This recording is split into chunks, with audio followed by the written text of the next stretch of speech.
दो चार दिन और कमा लो ना, अभी धान के समय है। अरे नहीं कमाओ मैं चाहता हूँ। ये तो बोल है काई जाता हाँ जी ऐसे फिर एक बात है का बात थी। अरे जाए बारी जात से वो पूरी हाल करता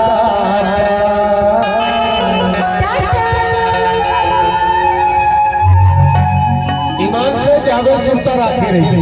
हाँ जी अरे जाए बारी जात से वो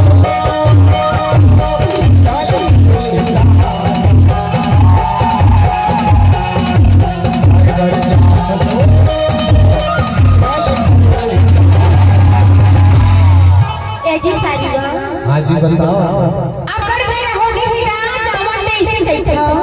अरे नहीं जी हाँ कम से कम 2-3 दिन तो और हो जाते कहा था ऐसे फिर जाता। हाँ हाँ जाओ जी। एक बात सुन का तुर भीतरी मली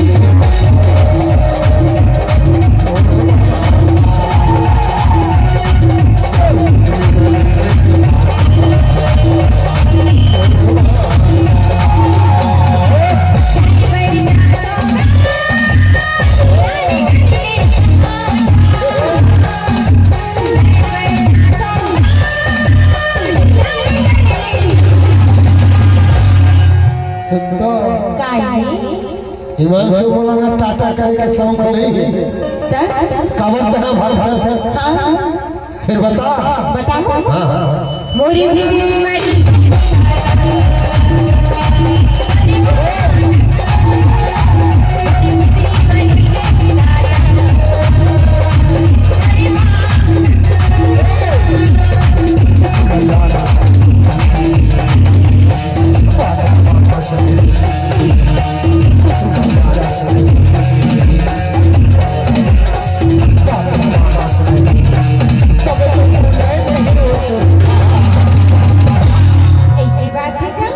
सही यार कुछ चुरा ले जाना से यार माया नहीं जाता। माया कैसे होते बताओ तुम भीतरी मली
रिश्ता नाता तो ऊपर ले बने हैं वही भोलेनाथ बना के चाहे बना दे फिर ना जाता जरूर फिर आवेगा आवे कैसे आवे जान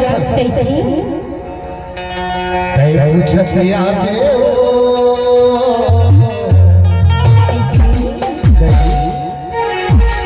तोला होके आवे पूछ ले तय पूछत आगे